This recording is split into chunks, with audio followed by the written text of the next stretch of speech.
Okay. This is number 2. Yeah, I knew about prejudice against the Jews. Again, I couldn't understand it. But it was horrible. I was really appalled by all this prejudice and things like that. And I would always, in fact, it was prejudice. Now that I come to think of it, it was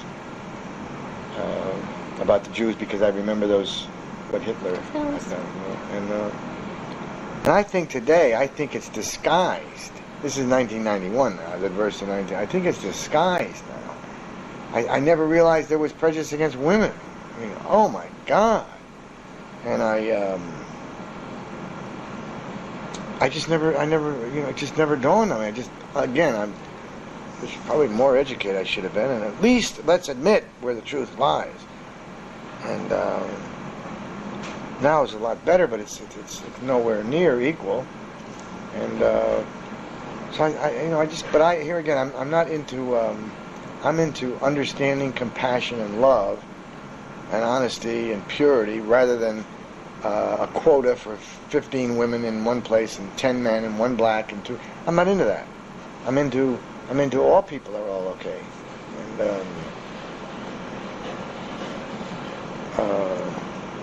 were there any riots or anything that you remember? Or?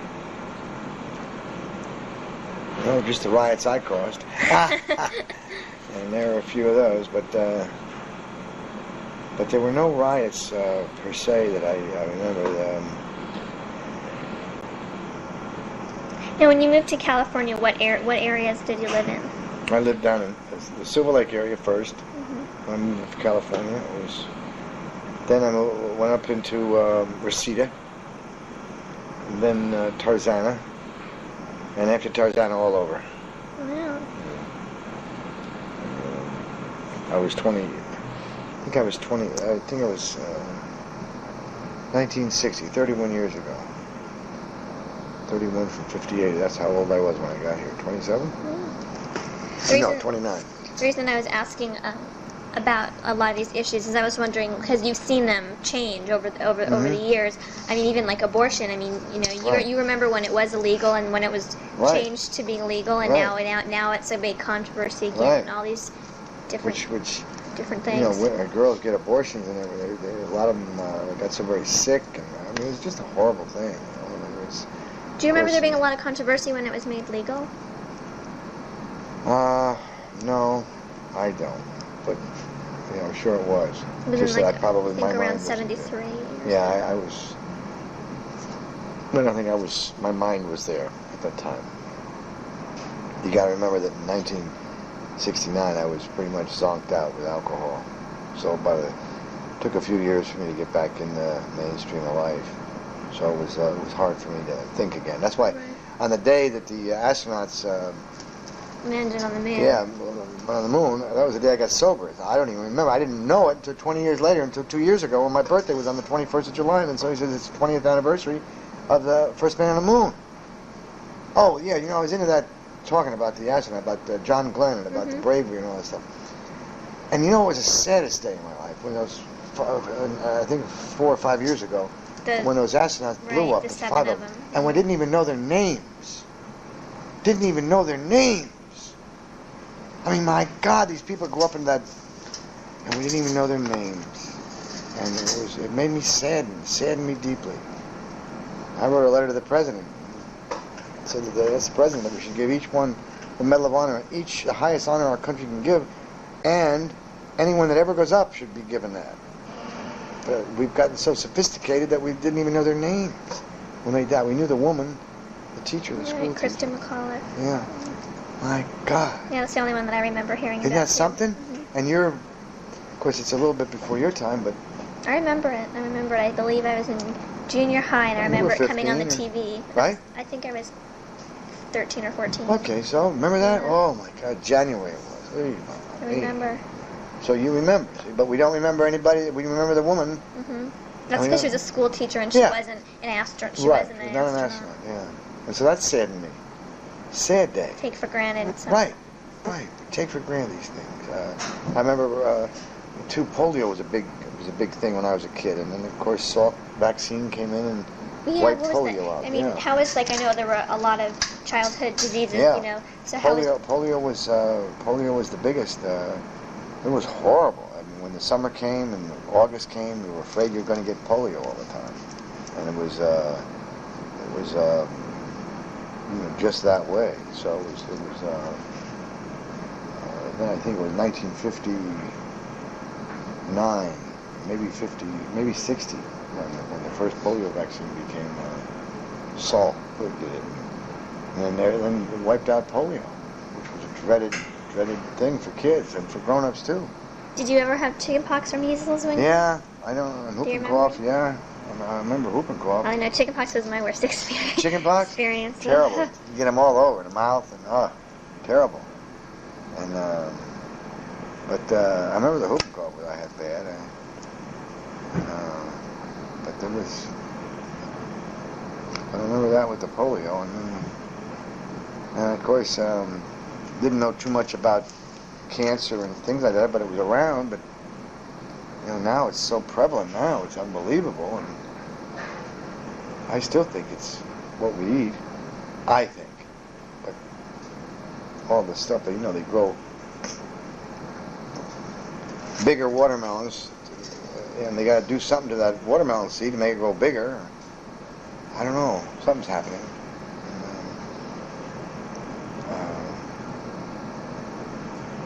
So anyway, these are you know, reflecting back now on some of the things. And my God, it's a horrible situation. You know, it's going on in our world today, in our society. And I tell you the truth, Wendy. You know, we've created a world here, and it's not pleasant. I mean, we have problems, and like I said to you earlier in this thing, you know, it's up to the youth to see the problems. Up to you.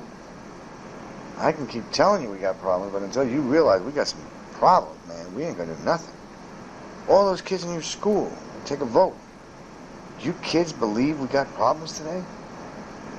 Yeah. You should take a vote. It'd be interesting to find out. Yeah. You know, where are you? Where are we? And that's what, you know, trying to make somebody think. Because I mean, if the movement doesn't make the situation change, then we're all doomed. Because I predict by the year 2010, by the year 2025, you'll have to get from one place to another. You'll have to have a oxygen mask carried with you all the time. I know it sounds ridiculous, you see, because our air will no more longer be breathable. The water you drink will totally have to be never coming from any place around here. It'll all have to be purified, bottled and all that stuff. And there will be no more animals, even in the zoos. And what's an animal in a zoo? How tragic a story that is. I mean, to go around to kill these beautiful specimens of life.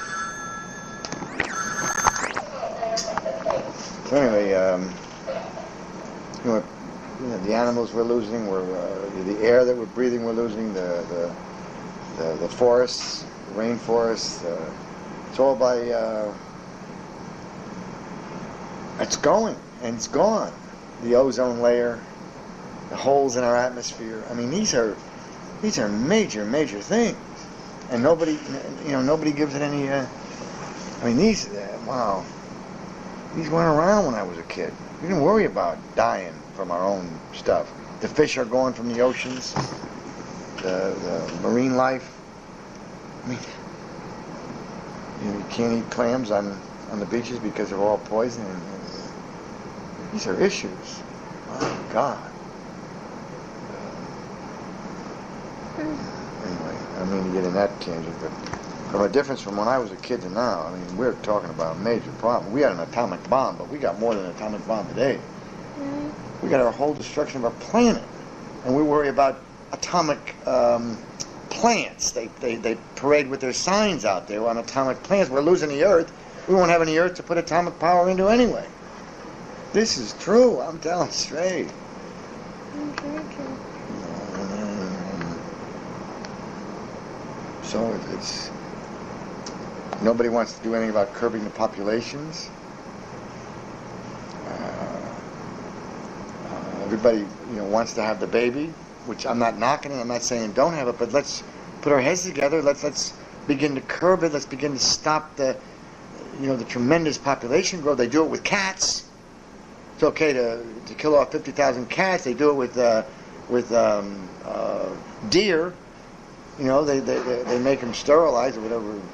They curb it. We can do all these things, but when it comes to humans, let's have as many. They do that in Japan. I believe you're only allowed to have Japan, China too. China too. But maybe that's what I'm thinking of. Yeah, China too. China was way overpopulated. So now they just said, please help us.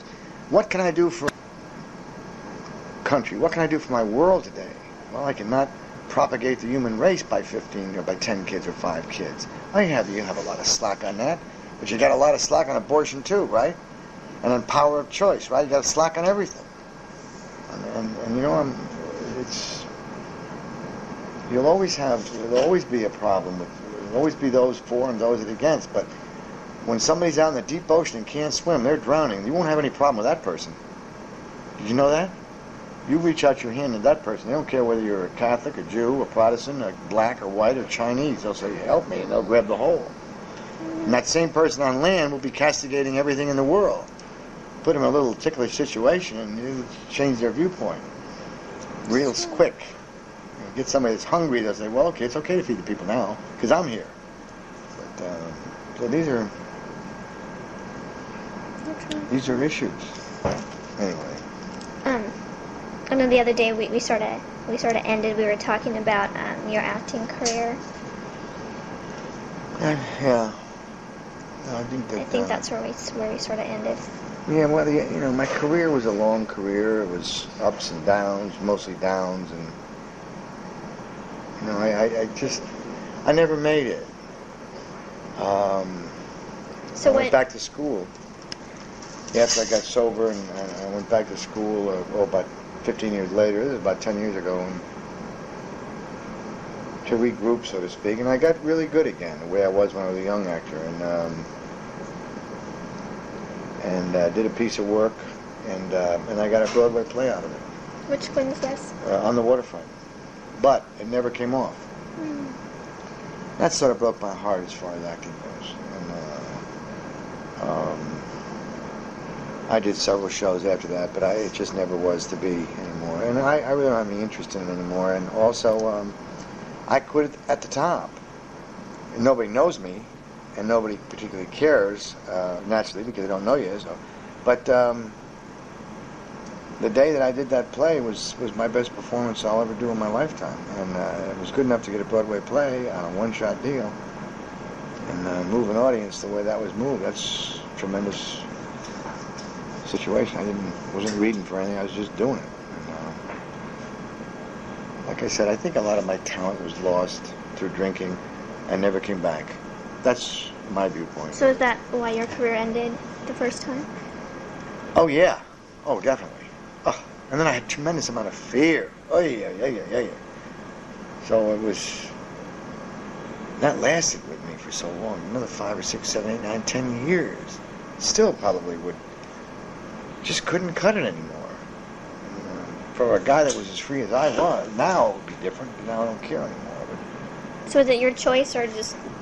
others noticed what was going on? Yeah, I think back in those days, I got dissipated looking, and I couldn't learn lines. I couldn't, back in 1968, 67, when you wind up in the studio, like I told you, not knowing what show you're on, you're in trouble. So, I just think that I had chances, and, a lot of it wasn't to be.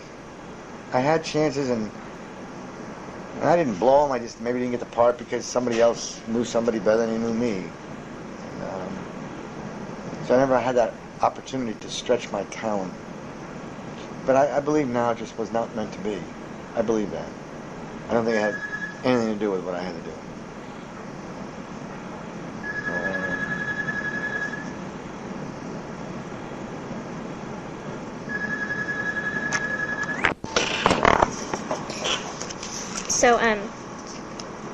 So then after you stopped acting, then what did you do? Well, I mean, do you want to get into that now, or you don't care? If you or want, we can speak in. All right, yeah, because that's going to get me into.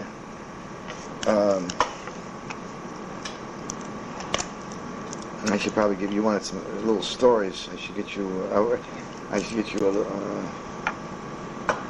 stories. Anyway,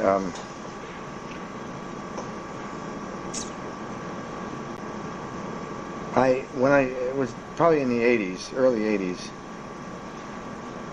and after this Broadway play, I just realized that I was not going to get it, and so. So I started searching for what else to do. I did so many things trying to be an actor, and, but I just never could really make it. And so I was just floundering around, really, in Los Angeles, aimlessly, not knowing where or what to do. So anyway, probably about 1986, I really got despondent.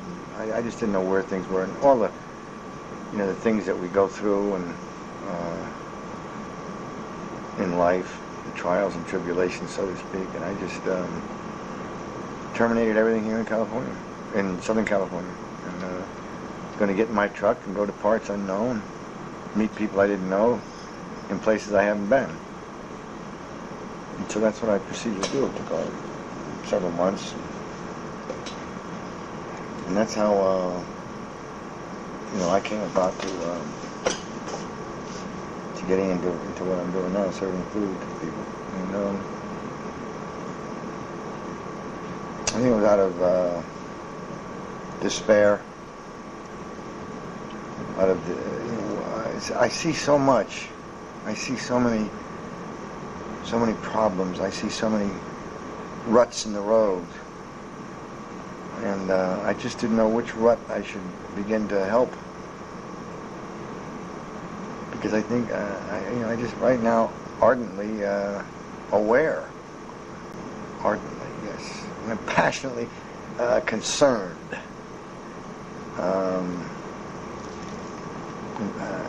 about our world, and about our peoples, and about our I'm not satisfied with, and I'll probably get no place, but I'm not satisfied with just talking about things. I just want, let's do something. Let's not talk about the dirt on the streets. Let's go out there and pick them up. I'm not interested in demonstrations. I'm interested in doing it. If we don't want any more dirty streets, let's go demonstrate. Let's go out there and demonstrate with bags and gloves, and go pick up all the trash. Wow, let's clean it up. That's a demonstration. Instead of demonstrating with signs, let's demonstrate with bags. And that's what I'm into. I'm into that kind of area, those kind of areas, because I think that's the same with learning in school. I mean, it's like, sooner or later you got to do it. You can't get across the street unless you walk across the street or run, or however you want to get, but you can't get to one place without moving. You can read all the books you want on the left-hand side of the street, but you ain't going to get to the other side of the street until you walk across the street. It's just that simple. I think that's where I am, or that's where I was. Probably never go any further than that either. I'll probably be, because I'm tired now, I'll probably end up, I'd like to write, but I don't know what I can't get the formulations of writing this together yet in my head.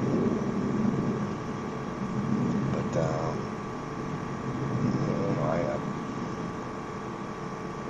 we're growing at such a rapid rate. Things are changing so quickly. By the time you graduate college, it's obsolete.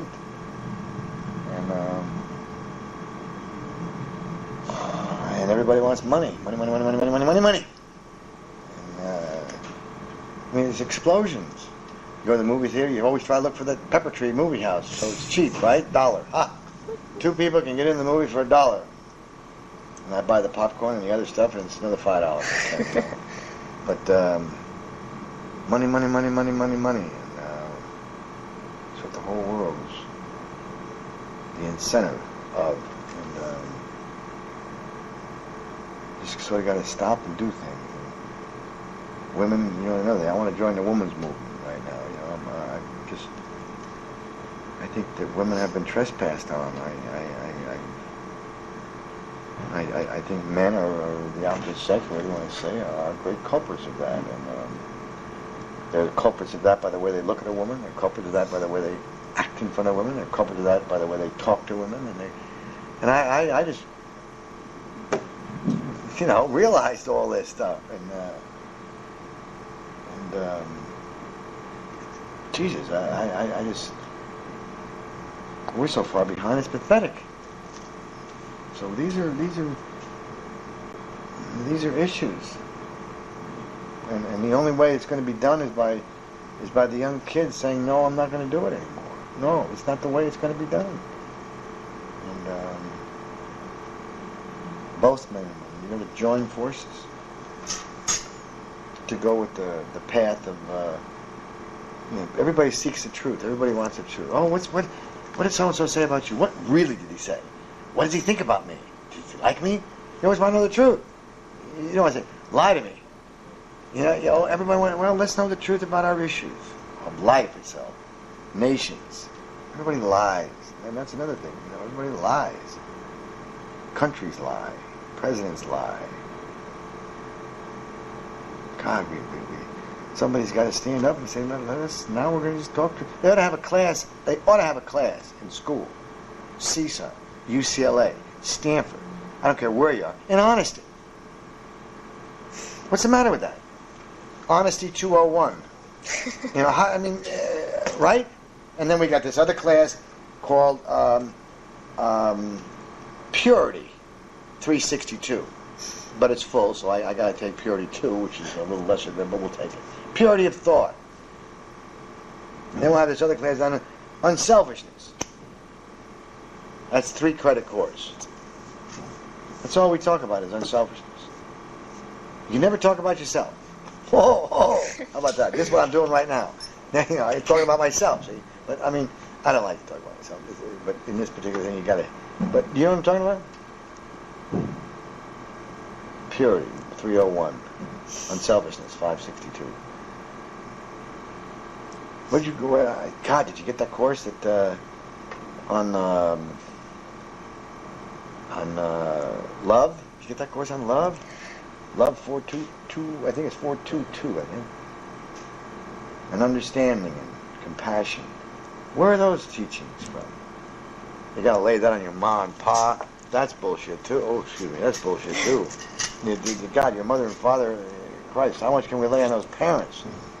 Where's the schools if we're gonna send them to school? They're always worrying about the goddamn computer. Punch in understanding. Jesus, I like Carol because she's so understanding. I like Ray because he's so understanding. God, isn't that nice to be that? But they don't want to learn that. They'll teach you how to make money. Teach you how to be greedy. Teach you, well, if you go to this course and take this course, you'll be able to be the best person in the job for the job and get a $35,000 a year starting salary. That's all you hear. That's all you hear. And until it changes around, everybody's going to be getting... We ain't going to have any more pepper trees to go to the movies with. Movies are $7.50 a shot down in to go on a date with a girl, with a woman, a young woman, and the movies is $7.50. That's $15 to get in. Hiya, sweetheart. That's $15. Popcorn. You want some popcorn? Yeah, that's another $5. You want some Coke? Sure, that's another $4. Now I just spent $25, or maybe $30, and I haven't even held my hand in my date that night yet. You see what I mean? Yeah. And it's got to stop, because that's what it is this year. Can you imagine when you're 40? $200 to go to the movies. You see, but you know, when I went to the finest hotel, it was a National Hotel. Somebody took me to Cuba.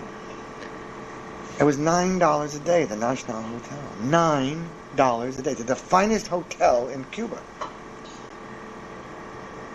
It was $9 a day or $10 a day in New York City's finest hotel. $99 a day. Now it's $200 a day, maybe more. So what's wrong with 20 years from now? It's going to be $5,000 a day for a hotel room. And there are some hotel rooms that are $5,000. You see what I mean? And you're going to school to learn how to make more money to pay for all these bills. That's what you're doing. Because if you don't have any education, you can't get a job. You can't get a job, you're going to be a nothing. You're going to have to be with me. Oh my God. This is... Okay. Put right here. Where's the mic? It's right over here. We can hear you. It picks it up pretty well. You want that way? Yeah, that's fine. All right. Ooh. There we go. I'll just hold it.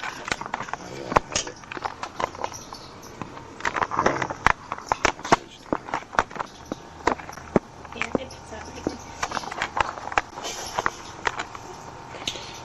Good enough. All right, good enough. Go. Okay, well, I thought maybe today, if you want to talk about, if you like, you can talk a little bit about Frontline and how that all got started. I'll talk about anything you want to talk about. Okay. If you want to talk about Frontline today, that's cool. Okay. Because that's pretty much, like a really important thing going on right now. Right now. In your life. Right now. And I said the developments, the lead-ups to Frontline are actually due to my past, but not because I had this anything bad happen to me. It's just that the development. I think it was that caring. It was that hole in my gut and that's what I see on the streets. Anyway, the story goes like this. I had been helping a lot of people that were involved with drugs and stuff throughout an 18-year period, 17-year period. And as hospitals began to come in, and less there was for a guy like me that liked to work with people on the streets and alcoholics and drug users. So I became, so to speak, in a sense, obsolete. I wasn't going to sit in a room full of people and tell them how well I am or how sick I was, or just play a game. And I just wasn't. I'm not a game player. So anyway, so along about 1986, I knew this. There was a feeling coming over me that I thought I was finished really in life, really, basically, and so I decided to sever all ties here in Los Angeles and go someplace, I don't know where, parts unknown, and just settle down and dwindle away, so to speak. And I really thought that was my destiny. I had done a lot of work with people, helping people, etc., etc., and it was just no more to be, and I wasn't going to get paid for any of this stuff, and so I knew I couldn't go get a job someplace getting paid for helping these people that I would do for free anyway. So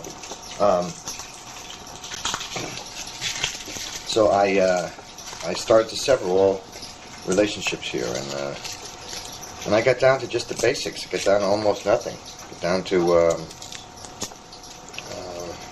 just me, a truck, and a few bucks in my pocket, and I took off. It took about 6 or 7 months to get rid of everything here. I'm going over there to get rid of everything here,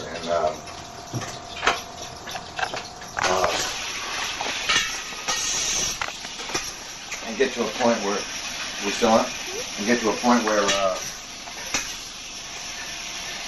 we could just leave without having any ties here. So I did. I got in my truck, and I had been down on Skid Row the year before, 1965, 66, somewhere in there. I mean, 1986. Oh boy, 86. And I also was on years ago on many a Skid Row uptown. So it was a familiar place to me. But back in 1986, I was trying to search out what to do. I wanted to go back to the basics. I wanted to go back to the beginning. I wanted to. It was just horrible what was going on in our society. I said, what's life all about? So I went back to the bottom because I figure, well, if you're starting to go to the top, you've got to go to the bottom before you can get to the top again. So that's basically what I did. So I went downtown, and I stayed downtown on different occasions. This is prior to my trip. And, just contemplating in my mind, do I come down here and help these people? And what do I do? And et cetera, et cetera, et cetera. And I just didn't know, and the answer didn't come. And so, after numerous trips downtown, I decided to I was embarking on this trip. And so basically I took off for parts unknown, no place to go, no one to see, no one with me, alone. And I had to be alone. Had to be alone and not happy. Because I was able to really clear out my mind, my soul, whatever one wants to call it, to get the true perspective of where it was for me in life to be and to go on my next journey, if it was to be. So it wasn't a pleasant trip. It wasn't isn't this a nice day, and I'm grateful I'm alive, and all this. It wasn't that kind of a trip. It was a seeking out. What do I do? Where do I go? Am I done? Should I finish life on this trip, or is this what it's all about? And these were the questions that were going on in my mind. And as I was driving, and I kept driving. And this is over a period of several months.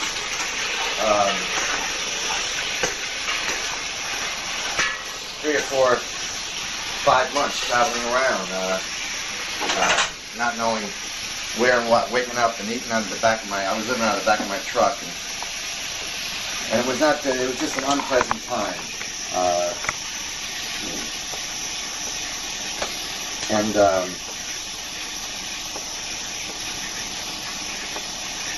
And so every day I'd say, oh my God, what have I done? Where am I going? What am I going to say? And it was just, so all of a sudden it dawned on me, a feeling came over me, like, go back to Los Angeles. And I don't want to go back to Los Angeles.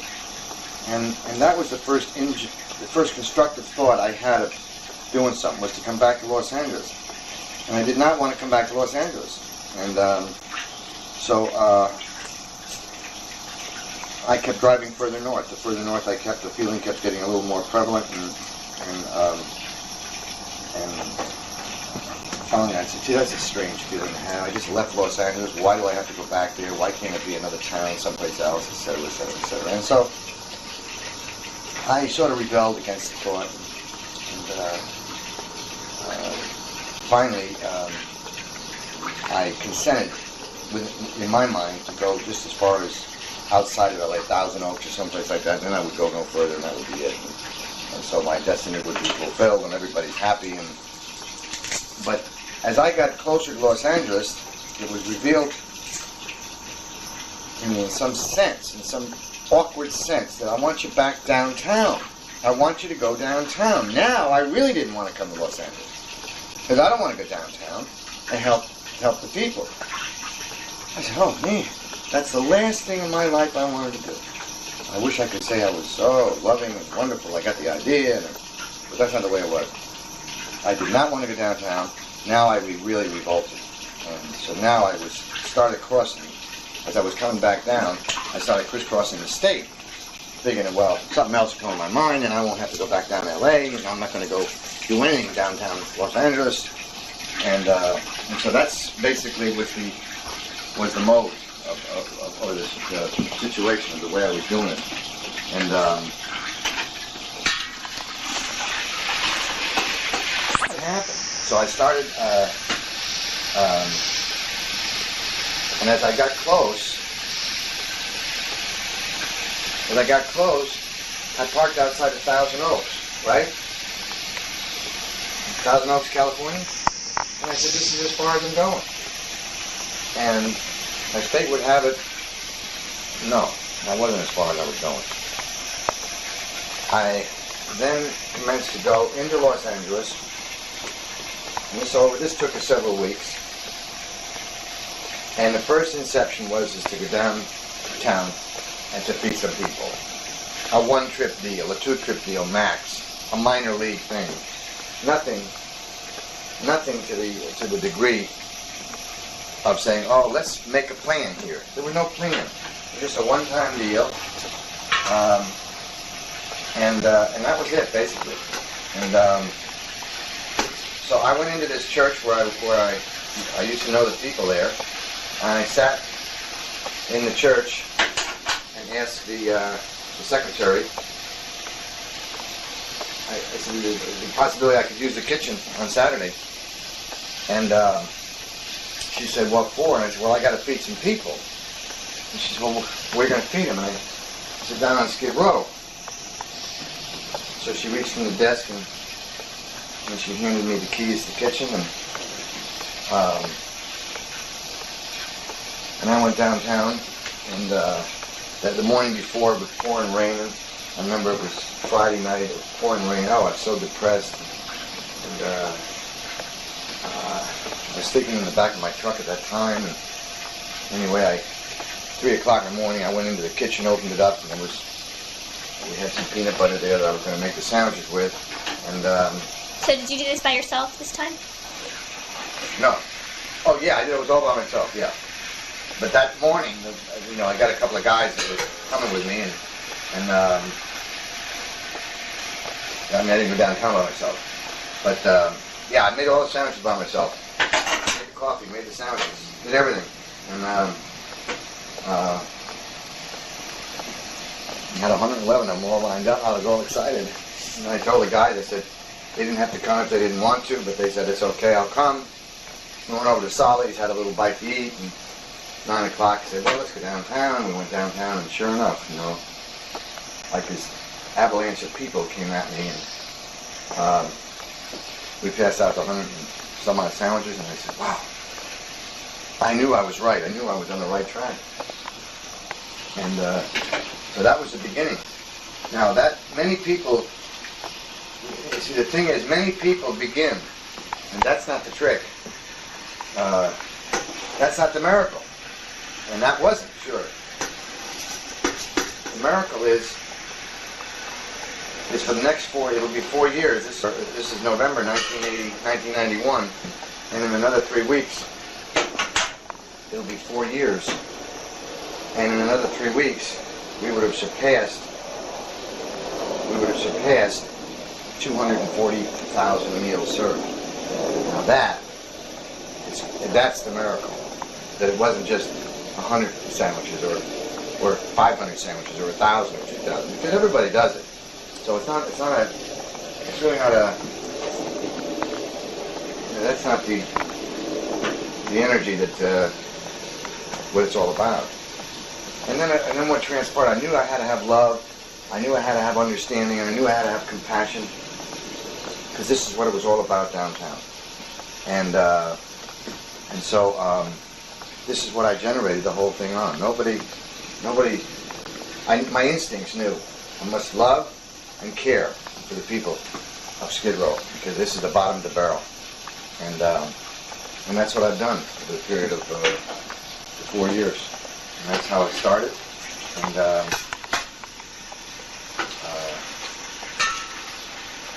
that's how you want to know how it started. And in the next weeks that ensued, which was really the start, people began to come in, and that's when your cousin came in. She came in, we were 8 weeks old, and she started helping, and she's been helping ever since too. And we've done a job on Skid Row, and we had the answer to hunger in that area. There's hunger lines, and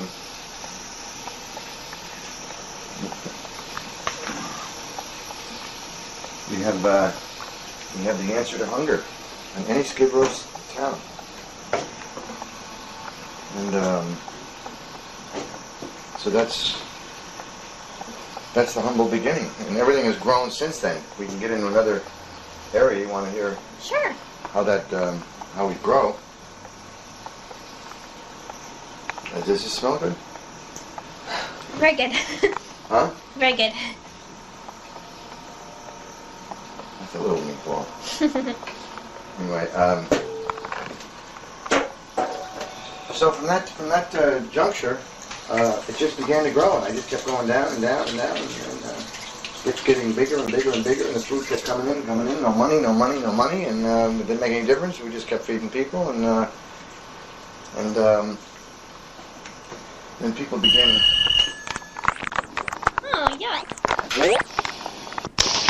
We're talking about what stemmed from everything that started. Okay? Yeah. In other words, what? Like what came about from, from Frontline, and I mean, it's a really big part of your life, right? Over the last 4 years. Right. The basic thing that stemmed from it is that we found a way to combat hunger in these desperate areas of our cities, of Skid Row, and that's what's. So do you feel like maybe this is what you were meant to do all your life? I mean... No, I feel as though, I believe everybody has a turn. You have a turn right now. It's your turn to do whatever it is you're doing in life. And whether that be going to school, whatever it is, you have a turn at something. I have a turn at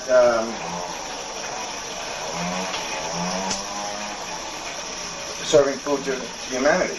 And it's my turn. Now, in 2 years from now, it may not be my turn anymore.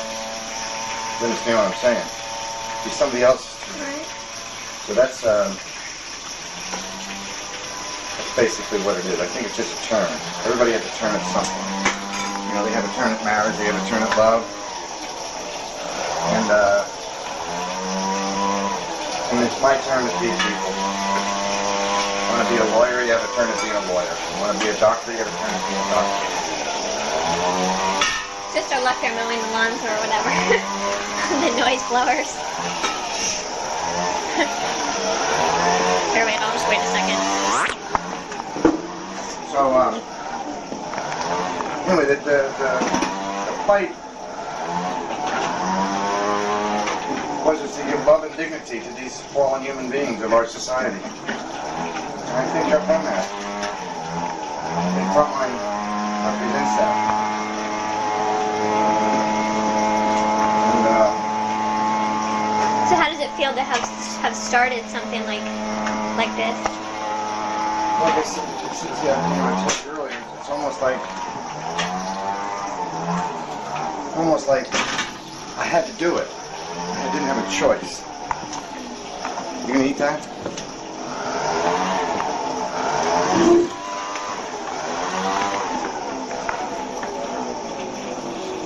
And I take no credit for this.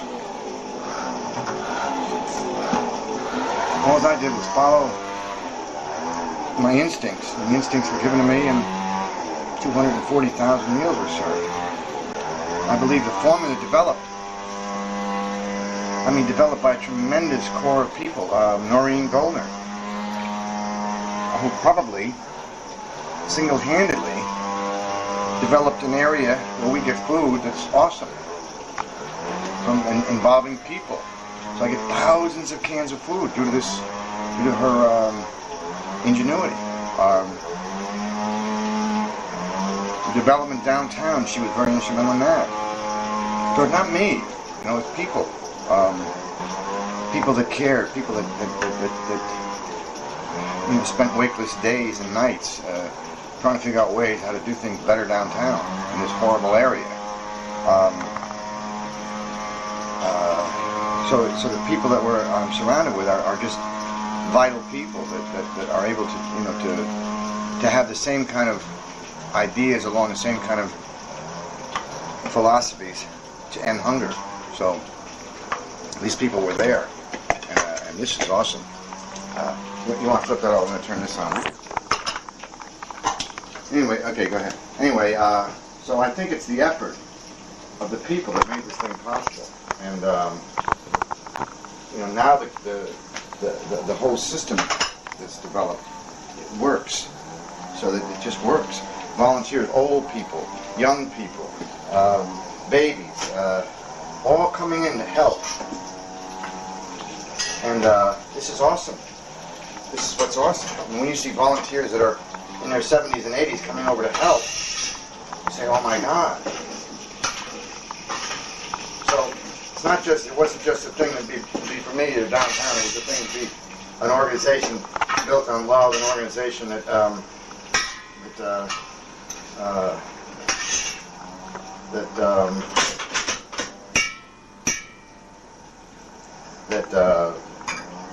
encompasses so many people. So many people. I mean, look at you. It encompasses you. It encompasses the people that will read your beautiful. You read an article a couple of years ago that was beautiful, a little paper, and now you're doing this. So it encompasses the people that will hear about this. Yeah, let's help humanity. Let's help people. And that's what this is all about. It's a simple format to have people involved to help other people. And everybody, you're part of it. You, Wendy, are part of it. And so it's your efforts now, and so on down the line. Then who knows who hears this says, hey, I want to help this situation. And colleges help, sororities help as well, you know. All these things help. And, you know, I can't begin to tell you that. So when it says in other words, it's not me orchestrating this thing. See, it's something a little bit bigger, a little bit better than me to do this thing. So that's what's exciting.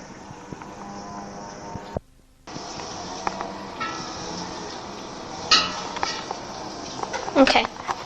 We ready? Yeah. Just had to flip the tape over.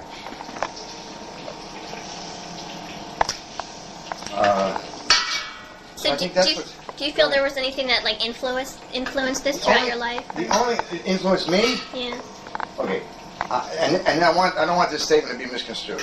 I have no religious affiliation whatsoever, but I do believe with my heart that I'm being guided by something bigger than me.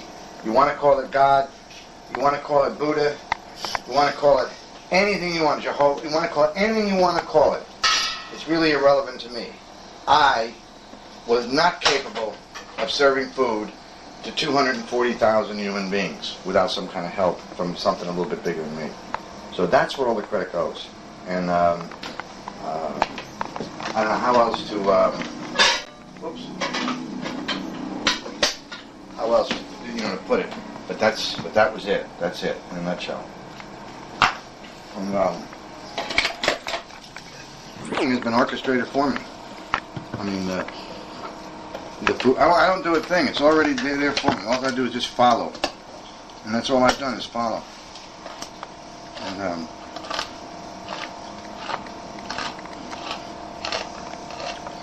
by following, it's done.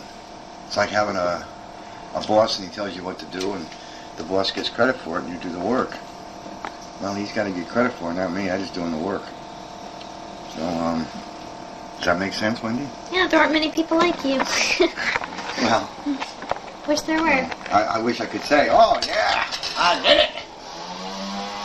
I was just the instrument used to perform the work that needed to accomplish what has been accomplished. To be able to walk the streets of the destitute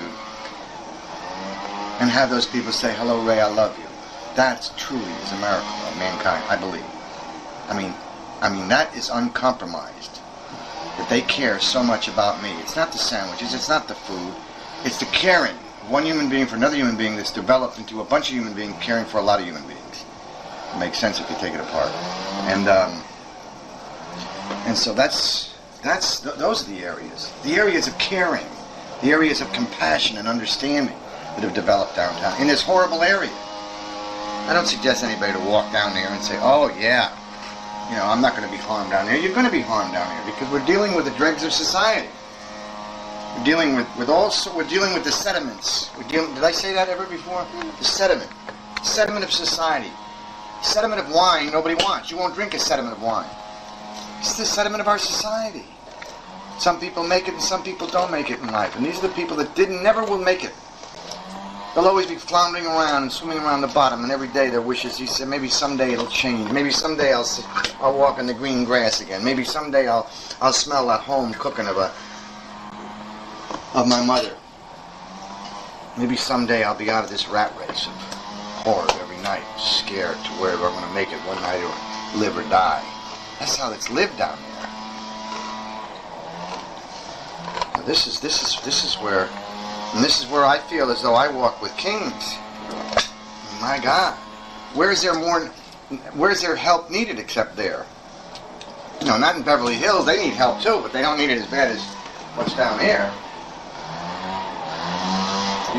You know what I mean? Yeah. So it's my turn to pick up a little bit of slack, to give a little dignity to a few human beings. Put a hole in there? No. Oh. That was Wendy sneezing.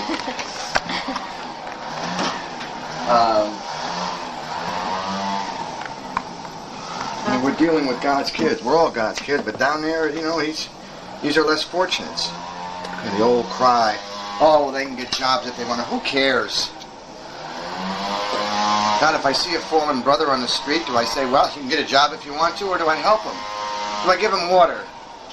Let me give you water if you're thirsty. That's all I'm doing. It was a big hot spell here a couple of weeks ago in Los Angeles. I went downtown with water to give to these people. Water! The city didn't give water, the mayors didn't give water, Beverly Hills didn't give water, Santa Monica didn't give water. Some doo-doo like me went downtown with a bucket of water, and you thought I'd given him $1 million. Thank you, Ray, for the water, water! How tragic our society has become when we can't even give our brothers a glass of water. You get me started on things like this, and you'll have a paper. But think about that. Water. Let me give water to the poor souls of life, and that's all I want to do. And in a non-literal sense, the water can be thought, the water can be love, the water can be compassion, the water can be understanding. And I feel very strongly about that. You know, I do. And I'm not making any points in life. I'm down at the bottom. I have nothing. N-O-T-H, nothing. N-O-T-H, nothing. I-N-G. I never could spell it good, but I think I spelled that right. That's right. And, so I have none. I'm not going to have anything. And yet, isn't it amazing that what I've got, nobody else has got? It's kind of funny. You know, they could say, hey, Ray, get a job, too, right? Hey, Ray, make money. Hey, Ray, do this. Hey, Ray, do that. So I go do all those things, and 240,000 human beings, 240,000 meals wouldn't have been served if I started thinking about my own self. Isn't that interesting? I think you should have thought about yourself, Ray. Then 240,000 meals, and water would not have been brought down 2 weeks ago when it was 104 down in downtown L.A. Because I would have been too busy in my own interests and my own jobs and my own thing, making my own money, paying my own bills. So that's what I believe. This is where I am today. It took all these years of all those hurts, all those broken promises, all those show business, all that stuff. It took all those nights and days, the tears, the aches, the pains, the broken bodies, the broken legs, and I mean the ankles, and it took all of that to have me come to a point to say, I just want to give water to my fellow man. Jesus, what a statement. You know, and I'm not doing anything. I wish I could say I'm doing something. I'm not doing that. Water. I just want to hold a human being's hand. That's all I want to do in life. Jesus, what a boring, set of circumstances I've turned out to be. See, from the glamour of where I was to standing in a room full of 3,000 people applauding me because I was so great in the performance. To getting a Broadway play. My God. Now all I want to do is give a little water to a few thirsty people on the streets of Skid Row. I mean, Jesus, what a development that is. I was noticing on your wall some remarkable senior award. Yeah. What was that for? Everybody laughed at me because you see I was over 55. And Noreen laughed at me. Oh, Ray's, and they all laughed, and they all laughed, and they all laughed, and they all laughed. But you know what prize I won? A 1-week trip on the ocean.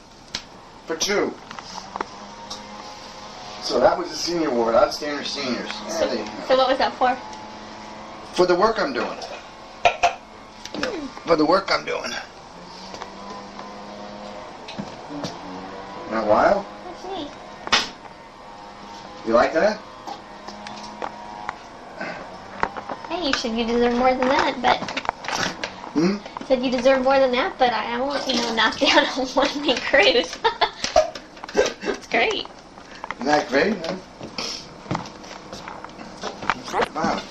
Wendy, if mankind, if our societies cared for our fellow man, we wouldn't be in such a straits.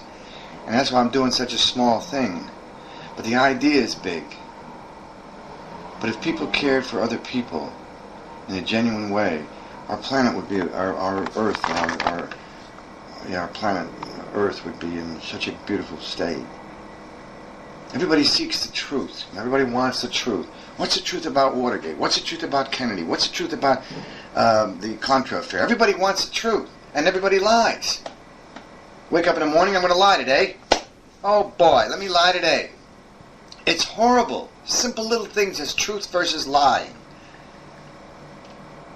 I mean, that's all it is. Just all people got to do is just twist that around, and we wouldn't have a problem. Isn't that amazing? All we got to do is not lie. We don't have any problems. If we didn't have lying, we don't have to have a judge. Think about it. The judicial system would go to pot. We wouldn't have to have lawyers, because two lawyers come in with two clients. One is telling the truth and the other's lying. And it's up to the judge to figure out which one is telling the truth and which one is lying. I mean, isn't that amazing? So we're just talking about lies versus truth. Then they nailed a guy on a cross, and they said, years ago, whether you believe it or not, it's irrelevant, but what was said was, the guy said, he said, seek the truth, and the truth shall set you free. Know the truth, and the truth shall set you free. I didn't say that. It's a heavy statement. So it was good then, thousands of years ago, and it's still good now, and everybody's trying to seek the truth. And nobody gets it. What's really the truth about the Kennedys? What's really the truth about Marilyn Monroe? What's really the truth about Sirhan Sirhan? What's really the truth about who killed him? Do you understand what I mean? Yeah. And so everybody says, for years and years and years and years, they say, this is what happened, no, this is what happened, no, this is what happened, no, this is what... Everybody doesn't know what happened. There's so many what happened, nobody knows the truth. And it's only one thing they seek is the truth. And so that's honesty, purity, unselfishness. So is that what you Did I feel say this that whole before? experience sort of... Yes, that's what I believe now.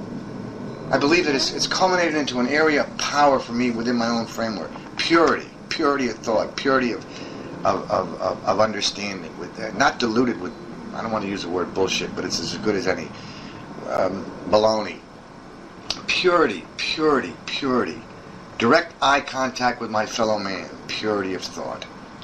I remember you telling me that when you were growing up you didn't have really a lot of close friends. Do you find that now in your life you have a lot, maybe some more people that you can feel close to? No, probably less. Well, first of all, first of all, I start talking like this, man. They're going to, people, they're going to stand a little bit scansy, because I'm not playing it safe when I talk with things like these. So I probably have less friends, or less people that I don't trust. I have to say that. I trust one entity, or it's God, if you want to say, and that's it. It just seems like, you're really close. Well, or there's some kind of a bond between you and some of the people that work with you, and... No. It's not a bond. It's an awareness. I mean, we're okay. I'm okay. I don't distrust. But on the other hand, I don't know who's telling the truth either. I'm not in that business of deciding or judging who's telling. I'm not a judge. I'm not God. So I don't know who's telling the truth. Has this whole experience brought anything else? It's brought the impact of honesty to its finest degree. It's brought purity to its finest degree. It's brought unselfishness to the finest degree, and it's brought honesty to the finest degree. And I believe those are not. They're not my. I didn't think about those things. Oh, I think I'm going to put honesty together with purity. I didn't know. The words I saw, and they clicked. Click, click. And if I am honest, and if I am pure of thought, and if I have love in my heart for my fellow man, and if I'm unselfish, I've got 4 beautiful principles going for me. And if I do not rationalize, compromise, or justify those principles, I'm going to be okay. And if it's okay for me, it should be okay for a few other people too. I'm not the only one that's cuckoo. so to speak. No, it's true. No, but I mean, I believe these things. I believe in these concepts, and honesty is a big one. Love, just love for the purity of loving, give for the purity of giving, and asking nothing in return. Oh my God. Be an example. What he is speaks. Did I say that to you before? I probably repeated it. It doesn't make any difference. What he is speaks so loud I cannot hear a word he says. By example. Did I say that to you on another tape? You might have. Okay. Well, wow. What a statement. What he is speaks so loud I cannot hear a word. I don't want to hear words. I just want to hear. I want to see what you do, how you walk, and then I may follow you. Wow. That's heavy. Do you think if different circumstances had happened throughout your life that you'd still probably be doing this? No, I think that it all fit. It was all meant. That's why I say it's my turn, kind of, right? Yeah. It was saying, "This is your turn. Now I'm going to set you up. I'm going to structure you. I'm going to clean you out. I'm going to blah blah. I'm going to do it. Now, and it's your turn to go do this. After this, I might retire you. You see, but right now, it's my turn. My understanding runs deep. I don't know too much about a lot of things, but I have an understanding. And I don't know where the understanding comes from, and I don't question it. Things come out of my mouth that I don't know where they come from, but I say, wow, that's kind of good, Have people that you've met or places you've been, I mean, do you feel that, has any of them been real influential in... I was asked that question. It's weird that you asked that question. I was asked that question, influential or like a mentor or like I was asked that question on the radio. Now this is... I didn't know. No, I know you didn't know. I know, but it's weird because I gave the answer that I gave. What was instrumental or influential to me was pain, and that's not the answer that's normal. You see, was the pain of my life, and that became influential. That was what was influential. I understand what the giants. I understand how they think. I understand. You say, well, I don't know how they got to where they got, and I'm not where they're at, and I never will be. I never will be where a Martin Luther King is, or a Mother Teresa, or a Tom Dooley, who was a beautiful doctor that died in Laos many years ago with leprosy because he went in and took care of the lepers. And I was a kid when I saw it. I was about 19 or 20, and I saw, this is one minute about Tom Dooley, and I saw that man, and he stood there, and he was a doctor, and he said, I gave up my practice to went to this little town called Laos, and I helped the lepers. And that was an impact on me. I said, wow. Geez. What a great feeling to have. Yeah. I said, man went into lepers, and he died of leprosy. He was 38 years old, Tom Dooley, a doctor. Beautiful story.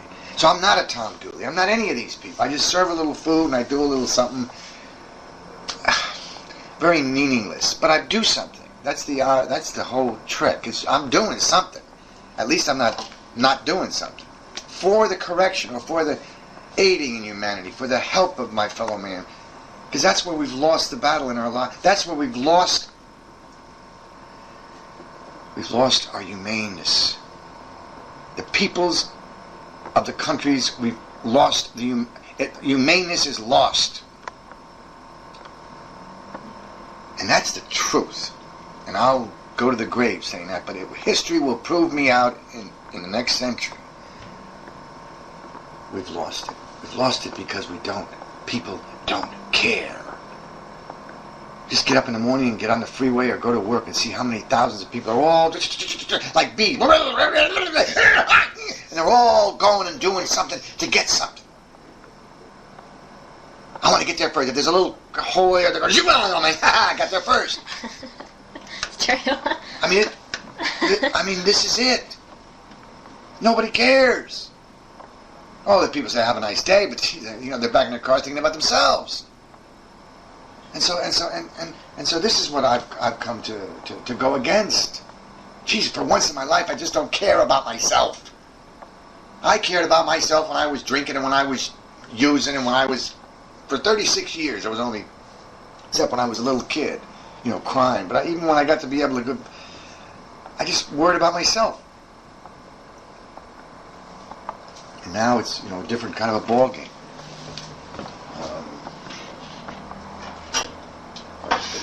This is this is what I apply. This is what I'm able to put into practical application. I don't want anything. They don't even got to say my name. I mean, I'm that clean. That's why I don't receive any money for what I do. I do not receive any money for what I do because then nobody can manipulate me or say, try to pull a string on me. No. And if I quit and I wrap it up right today, the worst that somebody can say was, that man is a bad man. He only served 240,000 meals on Skid Row. He's a bad man. That's all they can say about me. Isn't that tragic? I don't think they'd ever say that. No, I know, but that's all they could say about me. And so, I grow, everybody grows. I learn from you, Wendy. I learn from Noreen. I learn from your uncle. I love your uncle and Nan. I love your mom and father, rather, and Lynette and your family are beautiful. I learn from everybody. I gotta learn because I don't have any education. So I gotta learn. See, it's up to you to teach me. See, I would never know. Huh? I would never know. No, but this is true. This is a truism. Paradoxically, truisms. A guy asked me the other day, God, man, how do you get over loneliness? I said, you must embrace loneliness to its nth degree in order to get over loneliness. Holy Jesus. That's how I have to do. I have to embrace the loneliness so that I become unlonely. I have to learn from my teachers in order for me to learn because I don't have anything. So have you found that that's helped? Hmm? Have you found that that's helped? I mean, have you found that you've started to... That's how I've been taught. I've been taught by the yous of the world. I haven't been taught by a book because I can't read.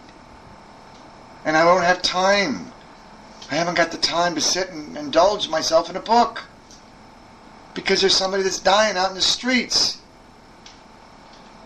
A good friend of mine, I found out last night, died. A guy crashed him in the head and he died last night. Now, the man loved me. 45 years old, street urchin. He loved me. Now he's dead. Not dead quite 24 hours. And whether it had to be or whether it didn't have to be, it's irrelevant. But I rocked this man in my arms, and he was so filthy dirty. I held him in my arms, and I hugged him many times. He said, Ray, I love you. And now he's dead. I got the memory.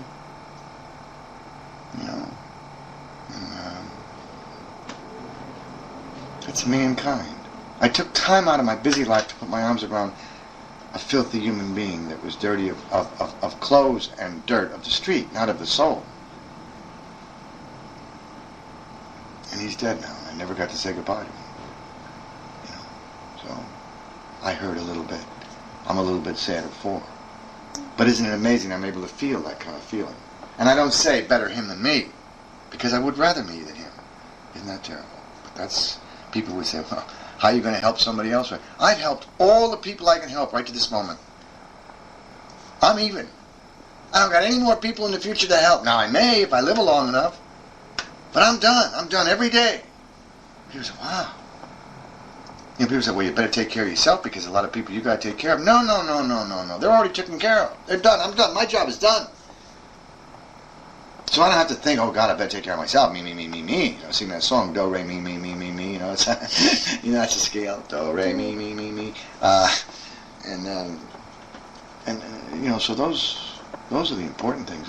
Those are the important things for me. Those are the important things of life.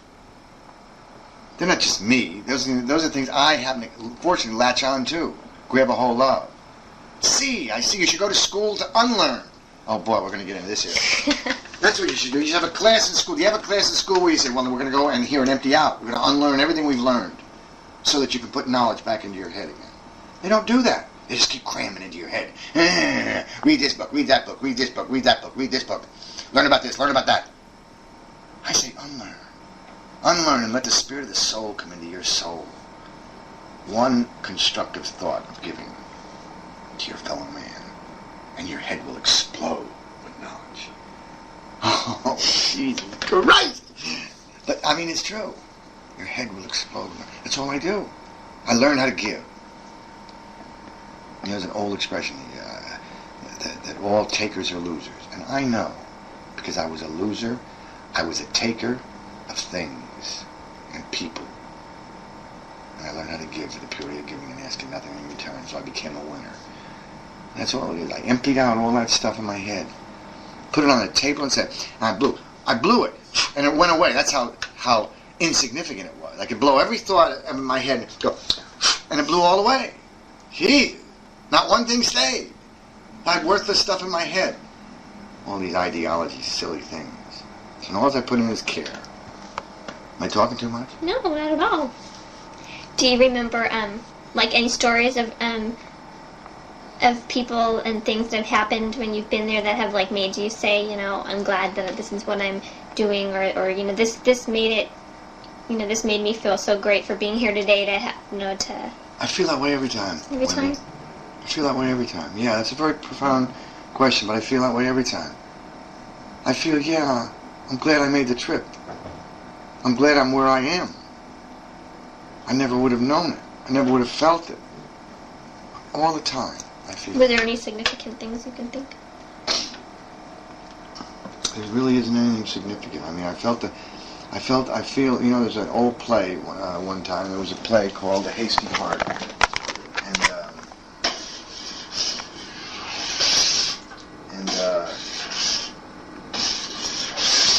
We're doing good, aren't we? Hasty Heart. Well, you're gonna have a lot of stuff to write. And I had this guy that I was talking to,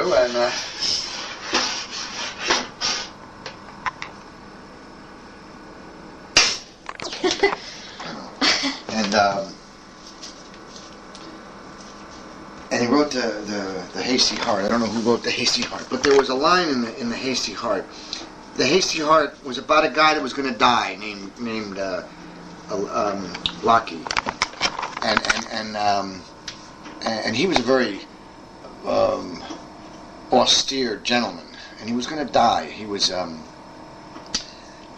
a hospital, and all of his friends gave him a party, a big party in the hospital. And he was so stern, he accepted the presents, you know, but I won't do it. He was Scottish. He said, I won't do it. And he gave everybody a hard time, even when they gave him the presents. And so the next scene arose, and it was one of the nurses, and she said, Lucky, why were you so mean? Why were you so... You never told us how you felt. And he said, Sister, which is what they call the nurses there, I feel as though I've shared a moment with kings. And that, in essence, is how I feel. I feel as though I've shared a moment with kings when I walk among the destitute, so to speak. When they touch me, when they love me, when they care about me. I see no color.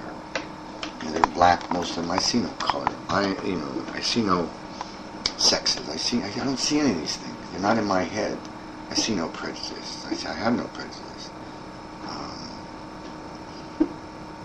So I'm fortunate to be able to have those people look at me with such love that every moment I feel like a king. And so to single one out, I think would be degrading all the episodes now. Yes, true, my first year, I could single out a multitude of things. And I could probably single out a lot of... But which one? Which one? Which one do I single out? Which person do I say, hey, you were better than the other one, when they all were great? I love you, Ray, they say. Which love is deeper or which love is not? They're all the same. So, you know, there's different stories. How did you get the name Frontline? I came from a beat back black in the streets of Skid Row. He says, this is the front line where everybody's fighting and shoving and pushing and throwing knives and all. You know how it is down there. You've been down there with me, right? Mm-hmm. So, you know, this is really the front line. So this guy Fred got the name, and he said, Ray, how about front line? He said, it was a good name. Front line, on the front line of life, on the front line of society. You know, so. Yeah, I never knew that. That's good. Mm-hmm. Close that off one second. Well, okay, if you can just talk about what childhood memories most stick out in your mind. Memories. Take a few minutes and...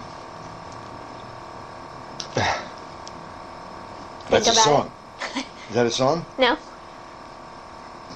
I was talking to Noreen the other day, and I said, regrets. I said regrets. Oh, I had a that's few, but too few to She laughed.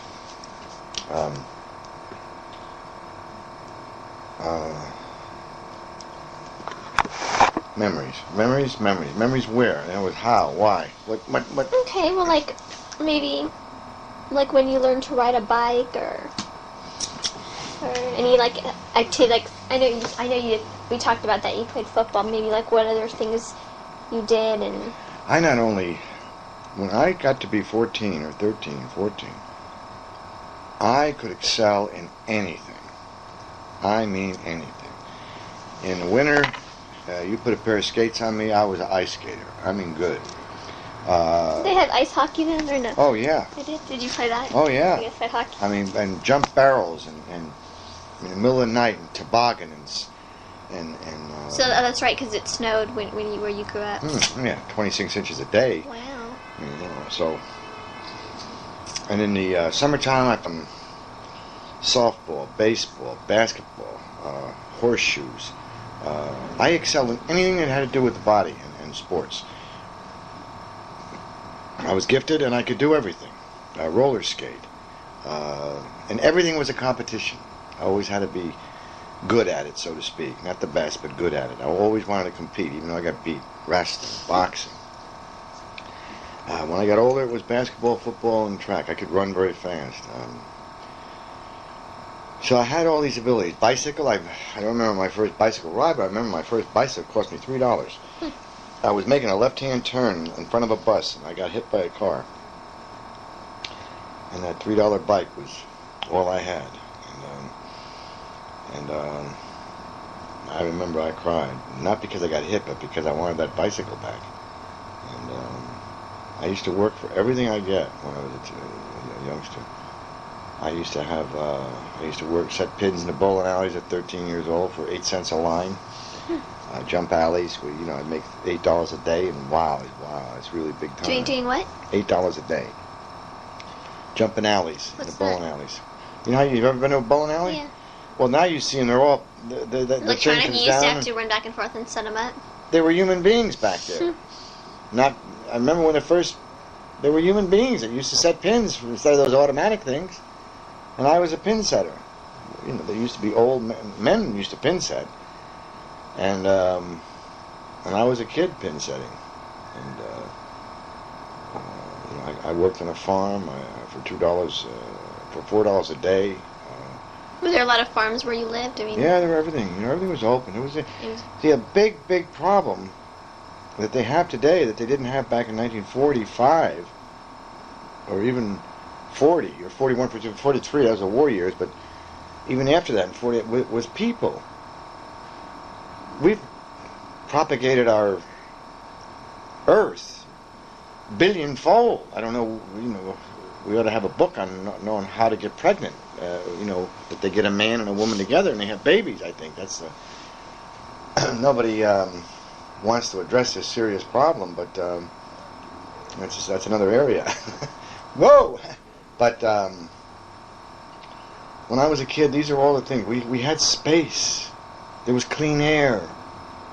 We didn't have these major problems that is here today, with just simple things like breathing our air. I could breathe my own air back. You know, back in. Did you live on a farm? I mean, was it? Yeah, I did. They put me on a farm when I was about 7 or 8. When we saw some pictures there. I didn't see those pictures. There must have been another batch of. It looked like the houses were kind of like farms. Well, there was one there where I was holding a chicken, but I don't think that's there. No. But yeah, I was on a farm. You know what I did on a farm? We had outhouses. You know what an outhouse is? Bathroom. Yeah, bathroom on the outside. Saw it on Little House on the Prairie. and in the morning, you know, they didn't have any bathrooms.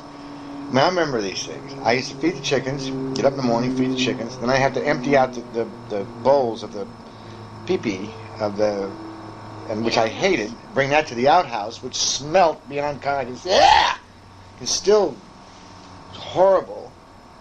And then I had to go bring in 4 cows, and They had to be milked. I didn't milk them. I didn't know how to milk them.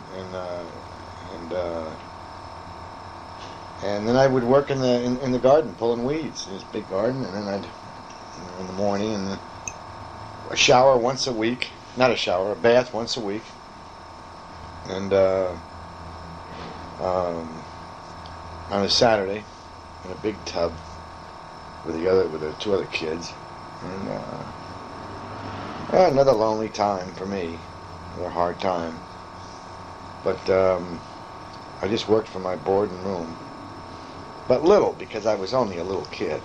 I did little things, like I said. I couldn't saddle up the horses and you know, in wintertime I'd have my little routes where I'd shovel snow for 50 cents for the sidewalks. And did you guys used to build snowmen and? Yeah, I've done all that. Yeah, built snowmen, built snow forts, built igloo. Tried to get them like the China, like the up north, the Eskimos, but I never could. And but built beautiful big forts and a lot of snow. And when spring would come and it'd melt away, and another year would go by.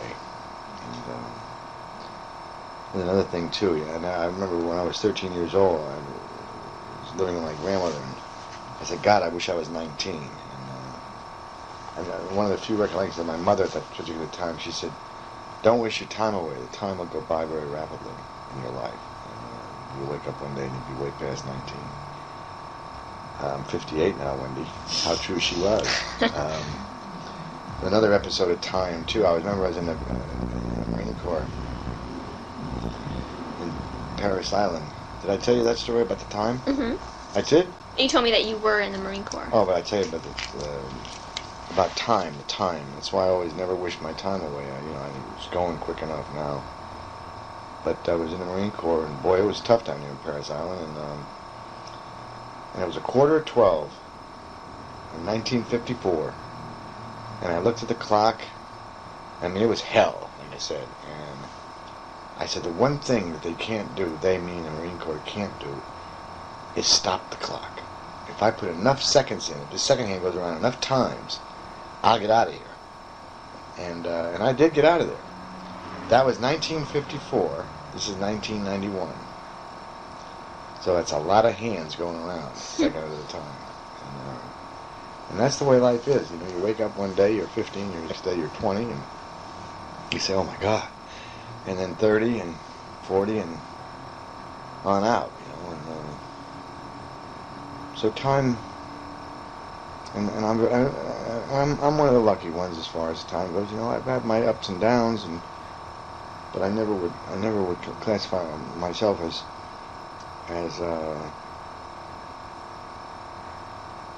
too heavy a load. That's all. I had my load. Like everybody's got their load to carry in life, and so. But as a kid, I excelled in most sports. And if I didn't know how to do it, I learned quick. I could learn a sport in one time out. I learned anything. Just whatever it took, I would learn it. And if I didn't make it was what it was. I just had that ability. Badminton, tennis. I don't like those sports, but I can play them. I mean, I played them.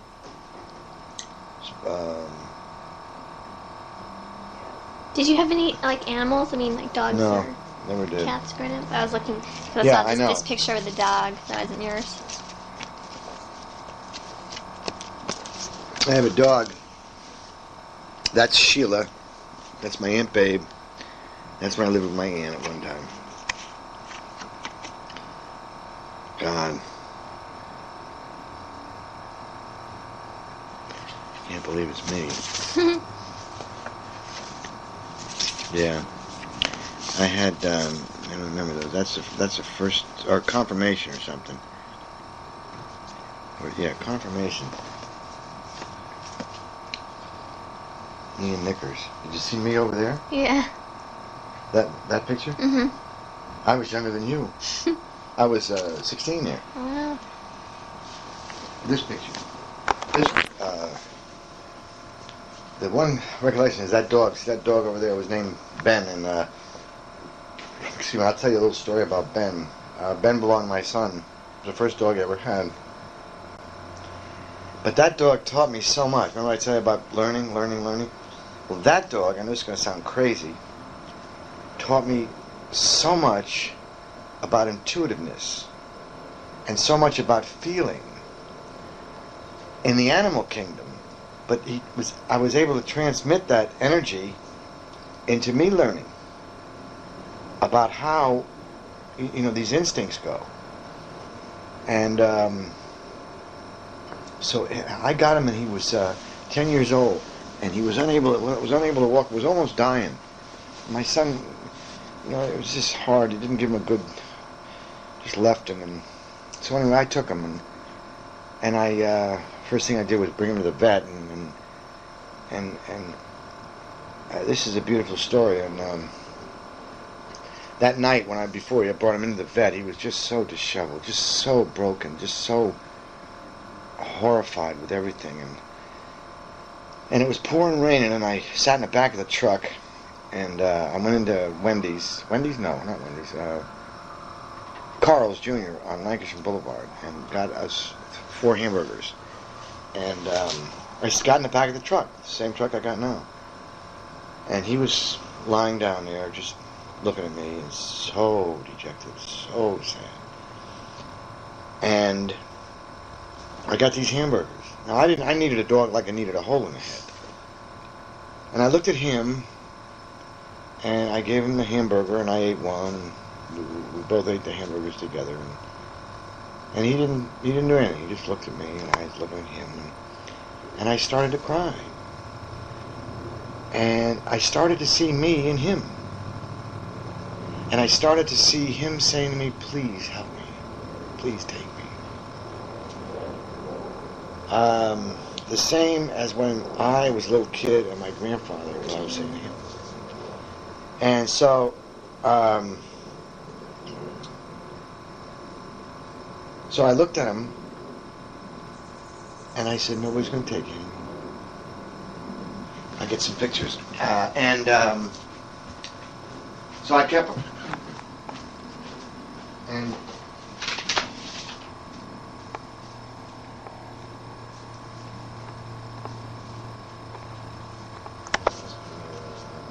I'll show you the picture. And so I brought him into the hospital and got him fixed, and I began to care for him. And we lived together for 3.5 years, and as he got his hips were hurt, and he was a very volatile animal. He was not pleasant to be around, and I mean, because he was disturbed and all this. And so, and I tried to make his life as best as I possibly could. But in the course of this, I had to give him an injection every day, and I ramped him up. My truck made a ramp, and I really cared for this animal. I mean, I was not besides everything else I was doing. But we became very almost like an intuitiveness between us. And I used to try to communicate. I know this sounds silly, but that's what I used to do. I'm so eager to learn, Wendy. And so I figured, well, why can't I learn from an animal? And he was a 120-pound animal. It's not like I'm talking about some little, that's the size of him. He was like a wolf, really. And he was friends with no one, except me. And nobody could get near me, nobody could get near him. It was one of those things. But as he got older, I was almost protecting him from his own elements. But when we would be together, I would try with my mind and my feelings and my energy, really energy. I think that's what you call almost to transmit through him, from me to him, and allow that to circle back. And on several different occasions, it would happen. This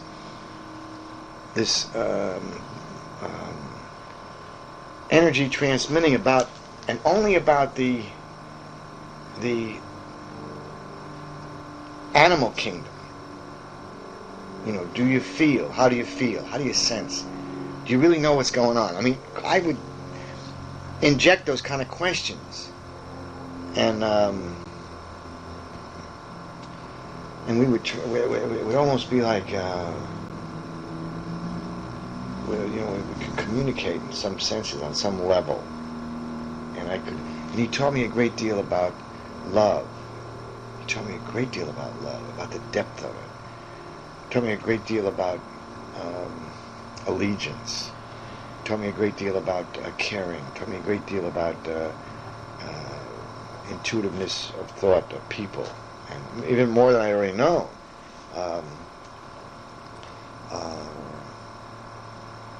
Taught me, about strength, and about power, and about wills and things like that, advancing me into another area for me. And I could. He had a big mouth, a lot of teeth in his mouth, and I used to just feel, the teeth, and knowing where they bit, and knowing what they'd done, and because he'd been lost for 6 or 8 weeks on the streets, or who knows who he had to fight and what he had to do, and he was anyway. But the thing was that that's the first dog I ever had, the last dog I ever had. But it was a learning process for me, a deep learning process for me, to be able to feel the other side of something that I've never been able to feel before, and not in a dog relationship. I'm the master. I never gave him any command. I mean, he was commandless. There was nothing. He did what he wanted to do, when he wanted to do it, and how he wanted to do it. I would never give him a command. And yet he'd be in my truck or wherever it was. If he didn't want to leave, he could stay there. I never left him because of his lameness. If he wanted to come with me, he was able to come with me. I put him in the car. And I laid with him the last night that he died. But there was that. There was definitely a communion there, and a communion of the animal kingdom for me. And I had a dream. This is a couple of years ago. This table was made for him, in memory of him. His last table when he was alive. And I had a dream, and a dream was a long tunnel. And at the end of the tunnel, there was a tremendous white light. I mean, it was really white. And there he was, alive, so I knew he was okay. It's a great experience to have an animal. Oh, Yeah, it was unbelievable. I had a cat. So And I wanted to die, too, that day. I mean,